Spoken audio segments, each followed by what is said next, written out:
Yine irade, yine sabır, zamana karşı sabır, tertib-i umur içinde sabır.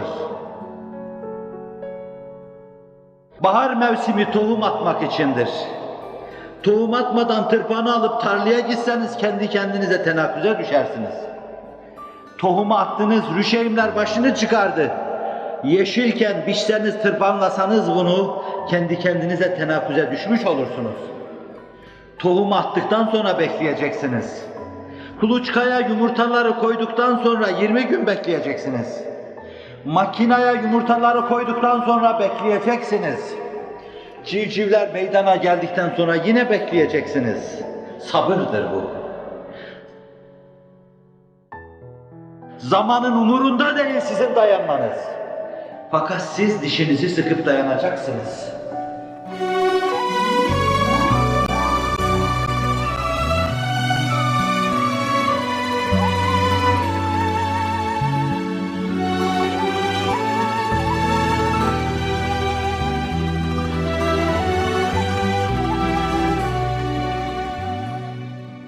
Acele etmeyeceksiniz. İnna Allah la yutimmu hadzal amr hatta seyesirer rakibu min Sana'a ila Hadramavt. La yakhafu illa Allah ve la zib ala ghanamihi. Velakinnekum testa'cilun.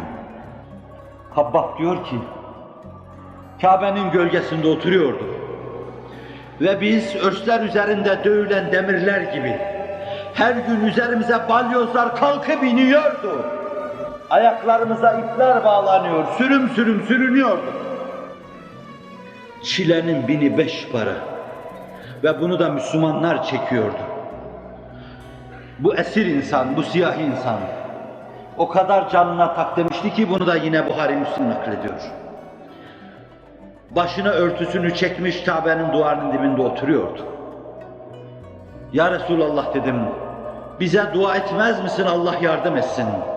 Allah'tan bizim için yardım talep etmez misin?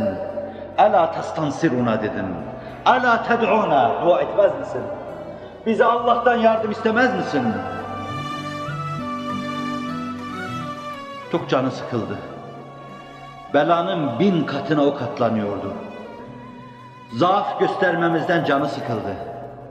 Döndü şöyle dedi. Siz de yani belaya maruz musunuz? Kendinizi belaya maruz mu sayıyorsunuz? Sizden evvel bir insan inandığından ötürü alınırdı. Sonra bir hendeyin içine yatırılırdı. Sonra testereyle ortadan kesilirdi. Sonra da eti kemiğinden demir taraklarla alınırdı. Vallahi bu iş onu yine dininden döndüremezdi diyor.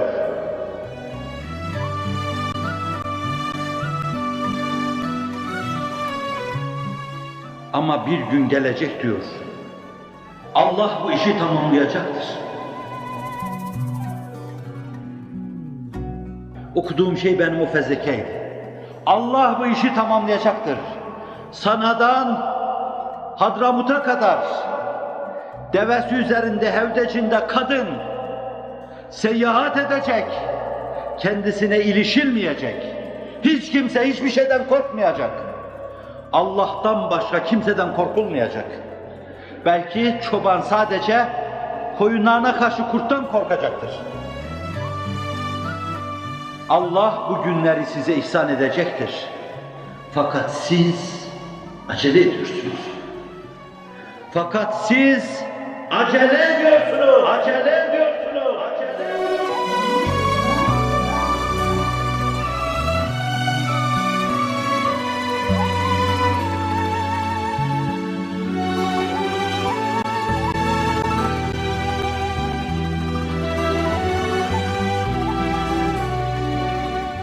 Ekinler yeşilken tırpan kullanıyorsunuz. وَلَاكِنَّكُمْ تَسْتَعْجِلُونَ. Vakti merhunu gelinceye kadar, zamanı merhunu gelinceye kadar siz size düşeni yapacak, şen-i rububiyetin gereğine karışmayacaksınız. اَوْفُوا بِعَهْدِي اُوفِي بِعَهْدِكُمْ Verdiğiniz sözü yerine getirin. Kulluk vazifesini yapın. Ben bana düşeni yapacağım diyor Allah Celle Celaluhu. Rabbinizin vaadinde hulfedeceğini mi düşünüyorsunuz?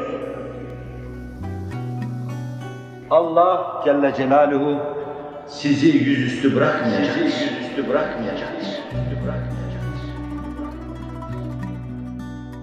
Ama vakti merhunu geleceği ana kadar kulluktan durulmayacak, sebat edecek ve bekleyeceksiniz.